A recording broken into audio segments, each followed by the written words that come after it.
오늘 로마서 8장을 대독했습니다. 로마서 8장은 성령님께서 하시는 일에 대해서 자세히 설명을 하고 있습니다. 그래서 그런 말을 해요. 로마서 8장을 아이들에게 달달달달 외우게 하면 석사학위 하나 받은 공부한 것보다 훨씬 좋대요. 여러분들도 로마서 8장을 잘 이해를 했으면 좋겠습니다. 성령에 관해서 말씀하는데요, 성령은 우리 인생에 결정적인 고난을 당할 때, 그때 우리 신앙이 흔들리지 않고 이길 수 있는 능력과 힘을 주시고 지혜를 주시는 분이기 때문에 우리 성도들이 마지막 때 끝까지 신앙으로 승리하려고 하면 그냥 교회만 다녀서는 안 되고 성령의 능력을 받으셔야 된다는 거죠. 여러분, 성령께서는 우리 신앙생활에 구체적으로 역사하시는 겁니다.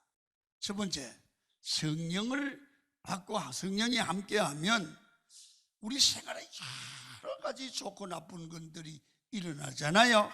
그런데 이것들이요, 좋게 보이기를 시작해요. 사람이요, 무슨 사물이든지 무슨 사건이들이 좋게 보이기 시작하면 문제는 다 해결돼요. 여러분, 성령의 은혜가 임하면 눈이 바뀌고 귀가 바뀐다고 그래요. 그리고 사람의 생각이 바뀌어요. 전에는 어려움이 오면 피하고 변명하고 그런 불평이 나왔는데 성령이 함께하고 난 후에는 이상하게 불평이 안 나와요. 그게 좋게 보여요. 좋게 해석이 돼요. 그래서 여러분, 그 말을 듣고 깨닫기도 하고요, 회개하기도 하고 삶에 적용을 하기도 해요. 똑같은 말인데 달라요. 똑같은 말인데 해석이 달라요. 이게 바로 성령 받은 사람과 성령 받지 않은 사람의 차이예요. 여러분, 16절을 한번 읽어보려고 그래요. 읽습니다. 시작. 생각하건대 현재의 고난은 장차 우리에게 나타날 영광과 비교할 수 없느니라. 아멘. 이 사람은 고난을 당하여, 여러분, 고난을 좋게 볼 사람이 어디 있겠어요, 그죠? 근데 이 사람은 성령을 받으니까 고난이 좋게 보이고 좋게 해석이 되는 거야. 내가 지금 당하고 있는 이 고난이 나쁜 줄 알았더니 나쁜 것만은 아니구나. 고난이 없었으면 허무한 데 굴복하여 살았을 텐데 고난 때문에 하나님의 축복이 얼마나 소중한지를 깨닫게 되고, 고난 때문에 하나님의 도우심을 깨닫고 경험하고 각성하고, 고난 때문에 기도하게 됐다. 그래서 고난이 유익하다는 거지요. 여러분, 삶이 좀 차원이 달라지는 것 같지 않습니까? 성령의 은혜를 받으면 사람이 모든 것을 좋게 보고 좋게 해석하는 거예요. 사람이 좋아 보이니까 삶에서 일어나는 일들이 전에는 힘들게 생각했던 것들이 힘이 들지 않는 거예요. 그렇지 않겠어요? 여러분 보면, 여러분 여자분들이 이렇게 미안합니다만은 주부들이 살림하는 게 그렇게 힘이 들대요. 방 씻는 게 힘이 들대요. 설거지하는 게 힘이 그렇게 들대요. 짜증이 난대요. 여러분, 그게 뭐가 그렇게 힘이 듭니까? 식당에서 서빙하는 분들 보세요. 여러분, 은혜를 못 받으니까 직장인들도 일하는 것이 힘들고 짜증이 나게 해서 죽겠다는 거예요. 그것도 안 하면 죽는 거죠. 여러분, 아이들이 공부하기가 힘들다는 거예요. 생각해 보세요. 이 사람이 은혜가 떨어진 거예요. 성령께서 함께 하시면 눈이 변하는데 힘들게 느껴지는 것이 일을 할 수 있다는 게 감사가 되는 거예요. 일을 할 수 있는 힘과 건강이 있는 게 감사한 거예요. 여러분, 그래서 고난조차도 힘이 들지 않는 게 성령의 사람의 얘기입니다. 여러분, 저는 목회가 이런 것이라고 생각을 해요. 성도의 가치관을 변화시키고 하나님을 믿는 자가 받는 축복이 좋고 천국이 좋고 하늘나라를 소망하는 것이 좋다는 것을 말씀을 통하여 목회를 통하여 여러분에게 보여주기를 원하는 거예요. 여러분, 성령의 능력으로 눈을 밝혀서 하나님의 영광을 보게 하고 하나님의 축복을 보게 하는 게 목회예요. 바로 이것이 성령이 하시는 일이에요. 이것이 교회의 역할이에요. 여러분, 예를 들어 봐요. 11조를 드리는데도 11조를 드리고 싶은 사람에게 드리라고 해야지 11조를 드리는 게 뺏기는 기분으로 드리면 그게 율법주의가 돼요. 여러분, 이게요, 은혜를 받으면 11조 드리는 게 축복이에요. 11조 드리 본 사람은 11조 드리는 것이 여러분 억지로 드리잖아요. 자원해서 드려요. 11조 드리고 복을 받아본 사람은 11조 드릴 수 있는 물질 주심이 감사, 11조 드리는 믿음을 주심이 감사. 이게 좋아 보이거든요. 주일 성수도 그래요. 억지로 하려고 하면 율법주의예요. 주일 나와서 예배를 드리고 예배가 좋아지고 예배의 감격이 있을 때 이 생명 걸고 교회 나오게 돼서 예배를 통하여 은혜를 받아요. 삶이 좋아 보여야 돼요. 여러분, 금요 체육기도 새벽 기도하는 것도 좋아져야 합니다. 좋아져서 자오는 마음으로 나올 때에 예배의 감격에 젖어져요. 성령 받으면 좋아 보여요.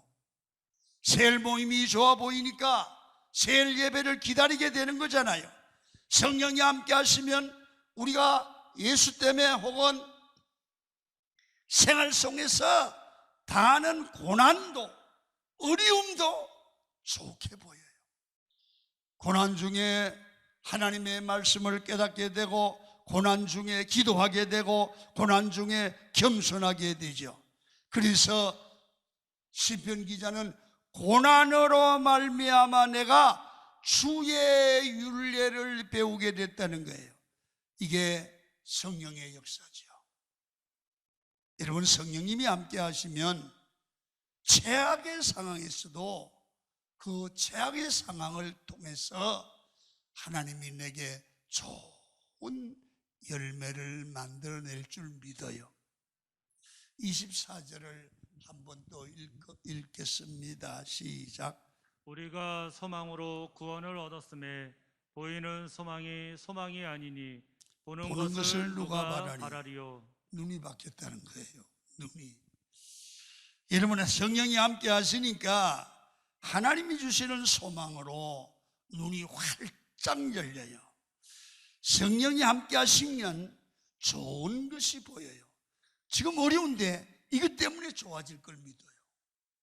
환난 때문에 더 좋아질 걸 믿어요. 코로나 이후에 더 좋은 일이 일어날 줄 믿으시기를 바랍니다. 그래서 여러분, 절망 가운데 소망을 보는 눈이 열린 사람이 신앙의 사람이에요.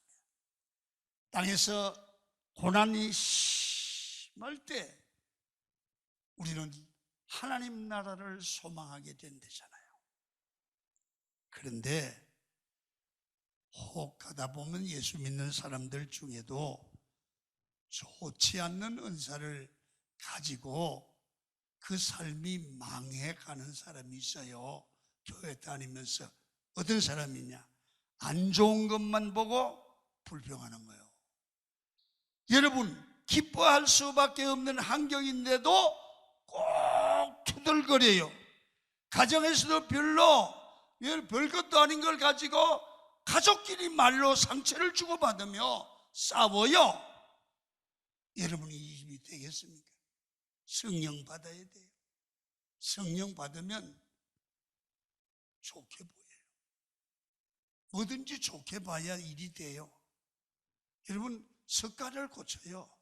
남의 약점을 보거나 좋은 것도 나쁘게 보는, 나쁘게 듣는 그 못된 버릇을 고쳐야 돼요.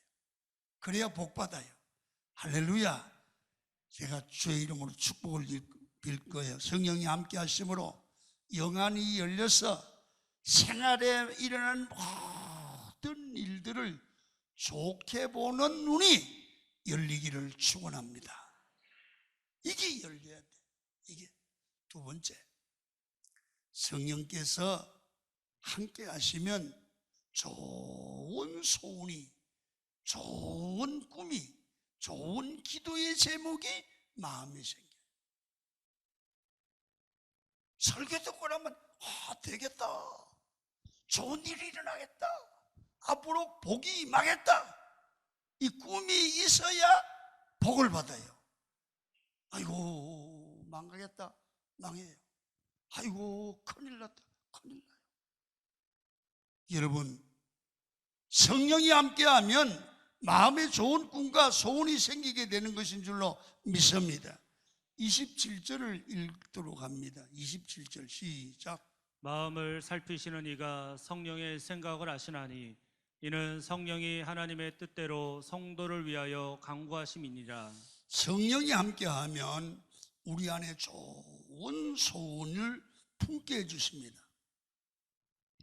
여러분, 성령의 능력을 맛보지 못하는 사람들은 늘 무엇을 먹을까, 뭘 먹을까, 뭘 입을까를 고민하고 꿈도 없습니다. 그냥 먹고 사는 게 일상입니다. 밤낮 교회 와서도 먹자, 놀자, 여행 가자, 그게 다입니다. 그러나 성령이 함께 하시면 좋은 꿈을 꾸며 말하는 내용이 다릅니다. 이제는 선교에 대한 비전을 꿉니다. 나도 선교한다, 외국에다 교회를 세운다, 영혼을 살린다, 교회 부흥을 위해 꿈을 꿉니다. 듣는 게 달라지고 말하는 게 달라지고 대화가 달라지게 돼 있어. 벌써 말에, 대화의 수준이 달라. 여러분, 빌립보 2장 13절 읽지요. 시작. 너희 안에서 행하시는 이는 하나님이시니 자기의 기쁘신 뜻을 위하여 너희에게 소원을 두고 행하게 하시나니. 우리에게 하나님은 마음의 소원을 주신과 동시에 그걸 이룰 수 있는 길을 여시는 거예요. 그래서 우리가 설교를 이렇게 듣고 은혜를 받으면 마음에 소원이 생겨요. 여러분, 오늘도 이 설교를 들으면서 소원이 생겨야 돼요. 나도 성령의 충만함을 받아야 된다. 그래야 나도 좋게 보고 하나님 주시는 꿈을 꿀 수 있다. 자, 또 봐요. 사도행전 2장 17절을 봅니다. 시작. 하나님이 말씀하시기를 말세에 내가 내 영을 모든 육체에 부어주리니 너희의 자녀들은 예언할 것이요 너희의 젊은이들은 환상을 보고 너희의 늙은이들은 꿈을 꾸리라. 아멘.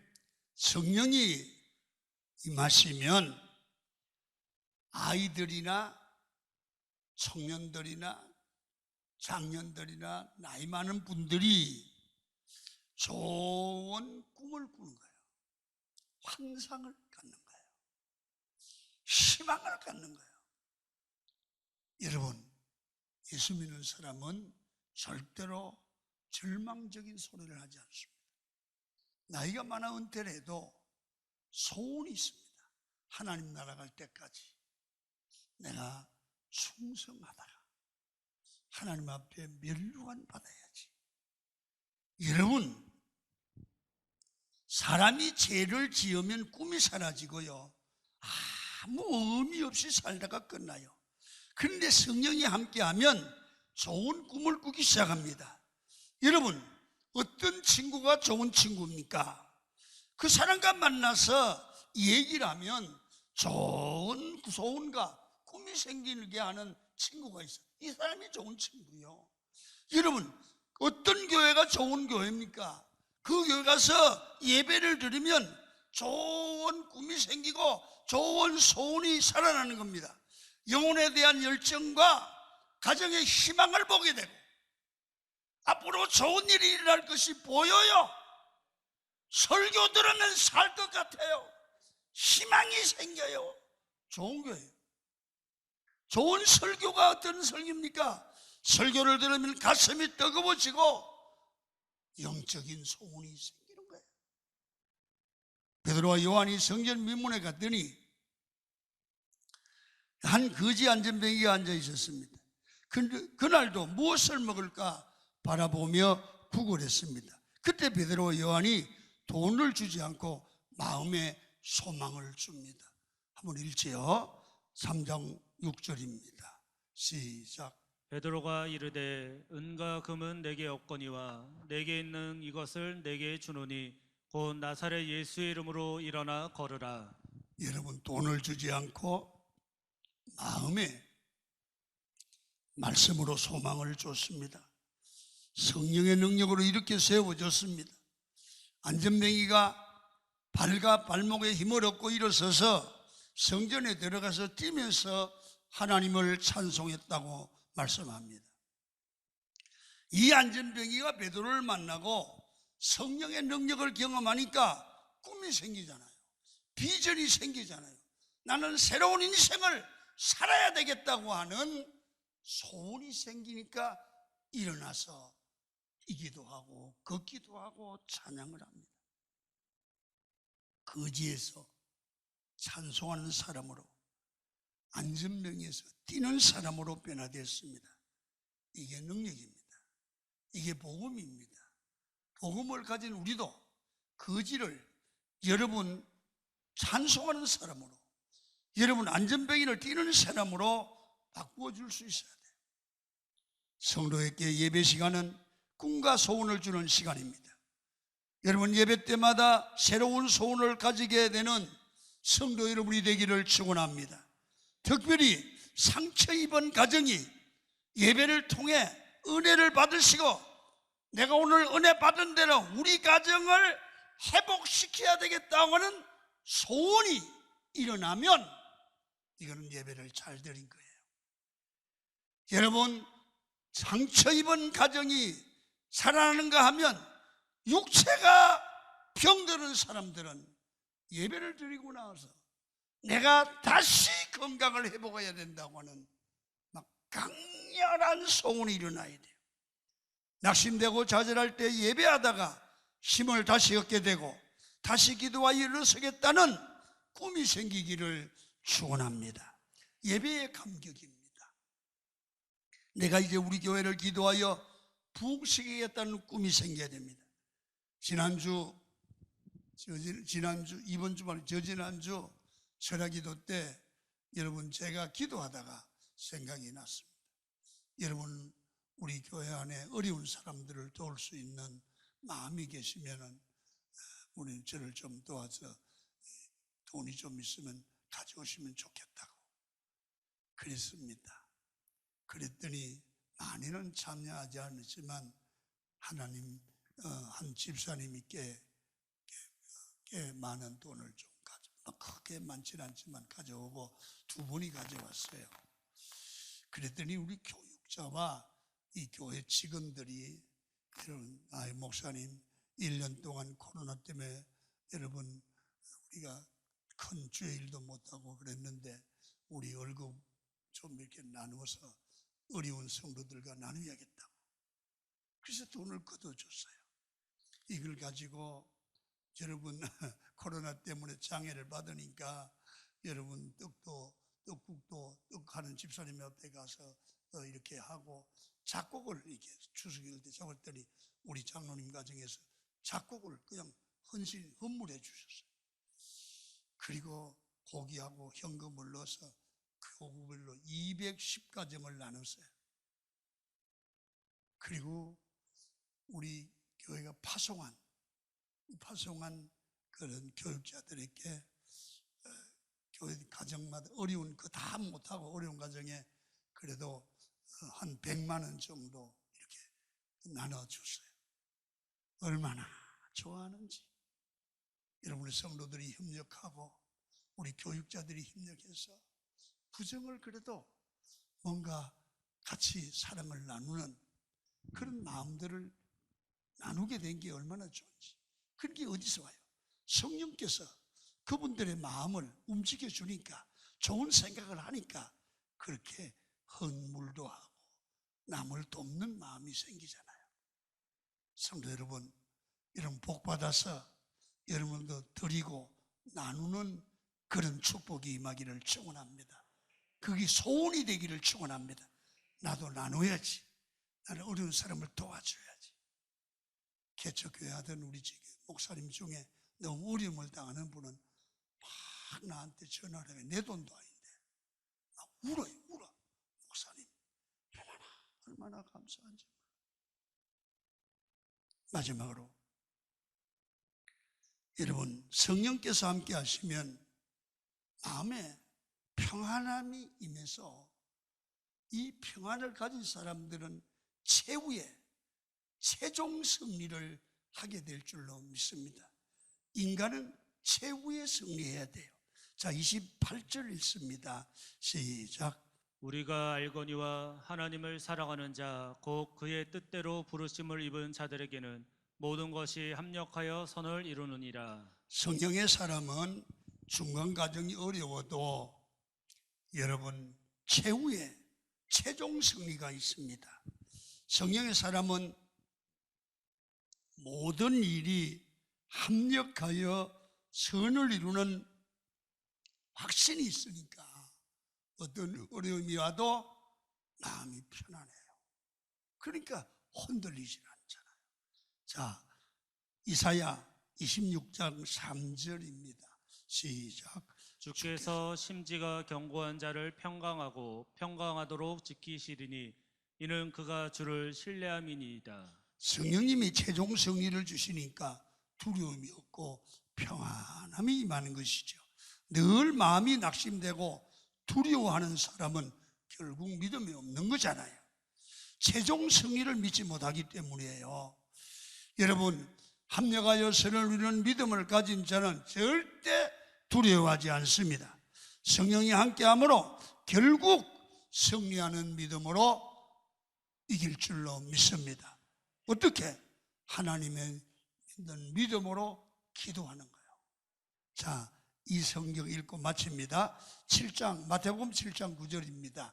시작. 너희 중에 누가 아들이 떡을 달라 하는데 돌을 주며 생선을 달라 하는데 뱀을 줄 사람이 있겠느냐? 너희가 악한 자라도 좋은 것으로 자식에게 줄 알거든. 하물며 하늘에 계신 너희 아버지께서 구하는 자에게 좋은 것으로 주시지 않겠느냐? 이 말씀이거든요. 부모는 자녀가 떡을 달라는데 돌을 주지 않고 생선 달라 하는데 뱀을 주지 않습니다. 하늘에 계신 아버지가 구하는 자에게 좋은 것을 주십니다. 기도하는 자가 최후에 승리합니다. 기도하는 자는 두려워하지 않습니다. 성령으로 충만해서 어려울 때는 기도로 승리하는 여러분이 되기를 바랍니다. 성령이 함께하면 눈이 열려 좋게 보이지요. 좋은 소원을 이루지요. 마음을 편안한 가운데 최후 승리할 줄로 믿습니다.